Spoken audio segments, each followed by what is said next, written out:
Bonjour, c'est à mon tour d'animer ce nouvel édito de l'Insoumission. J'espère que vous allez bien et que vous gérez bien le confinement pour celles et ceux qui sont confinés et que c'est pas trop dur d'aller travailler pour celles et ceux qui sont obligés d'aller travailler. Vous avez bien entendu comme moi les recommandations du gouvernement, il faut qu'un maximum de personnes soient confinées chez elles afin d'éviter la propagation de l'épidémie de coronavirus. Et seules doivent continuer les activités dites essentielles à la vie de la nation. Mais moi j'ai une question. Comment ça se fait que depuis 2 semaines, le service de livraison de repas à domicile, Deliveroo, Uber Eats, continue de fonctionner? Est-ce que c'est une activité essentielle à la vie de la nation que de livrer des sushis, livrer des pizzas ou des crêpes au Nutella? Je ne crois pas. Et le pire dans tout ça, c'est que, ce service, il est effectué par qui? Il est effectué par des livreurs à vélo qui travaillent dans des conditions très très précaires et qui n'ont droit à aucune protection. Les livreurs à vélo ou en scooter de Deliveroo, d'Uber Eats, ils passent leur vie à se déplacer dans la ville, à aller chercher à tel endroit une pizza pour l'amener à un autre endroit. Donc c'est multiplier les déplacements et donc multiplier les risques de propagation de l'épidémie entre eux et leur famille quand ils rentrent le soir, mais également entre eux et les restaurateurs, entre eux et tous les habitants d'une ville. Au-delà des risques sanitaires, ces livreurs à vélo, ces forçats à 2 roues, sont dans une situation très très précaire. Ils ne bénéficient d'aucune protection sociale. Vous savez pourquoi? C'est parce que des plateformes comme Deliveroo, comme Uber, ne les considèrent pas comme des salariés, mais comme des indépendants. Elles se disent chacun est à son compte, ce qui leur permet de s'exonérer des obligations en matière de droit du travail, en matière sociale.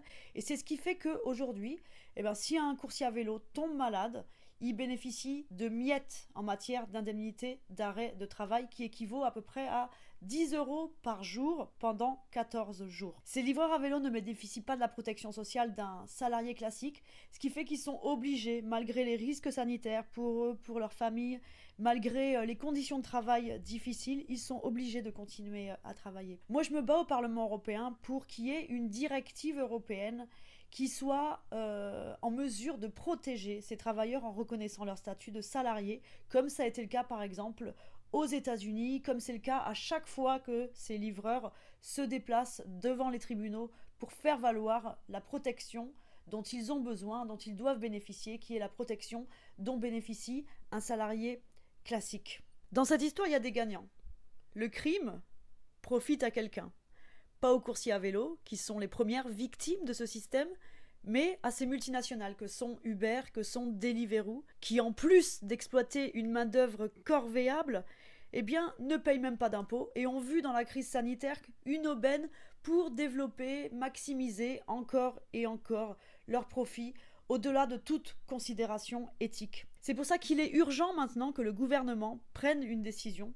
Cette décision, c'est l'arrêt des plateformes. Personne ne va mourir parce il n'a pas son plateau de sushi pendant un mois, pendant la durée du confinement. C'est le moment de cuisiner pour les confinés. C'est pas grave si vous n'avez pas votre pizza livrée par un coursier à vélo qui va prendre des risques, tout ça dans des conditions de travail très très très précaires et sans aucune protection. Tout un collectif de syndicats, d'organisations de défense des livreurs à vélo, je pense notamment au CLAP, le collectif des livreurs autonomes de Paris, je pense à Sud Commerce, à la CGT Commerce, ont signé un appel unitaire demandant la fermeture des plateformes. Il faut que les travailleurs de ces plateformes soient protégés, évidemment. Notre première demande, c'est qu'ils soient reconnus comme des salariés et qu'à ce titre-là, ils bénéficient du chômage partiel. En attendant, dans l'urgence, si le gouvernement ne veut pas imposer aux plateformes de reconnaître ces travailleurs comme des salariés, nous demandons à ce que ces travailleurs bénéficient de l'allocation de 1 500 € qui a été proposée dans le cadre du fonds de garantie créé pour les entrepreneurs dans cette période de crise. Ça, c'est urgent. Les forçats à vélo ne doivent pas être sacrifiés dans cette crise sanitaire. Ils doivent être protégés parce que c'est une question d'intérêt général, d'intérêt sanitaire.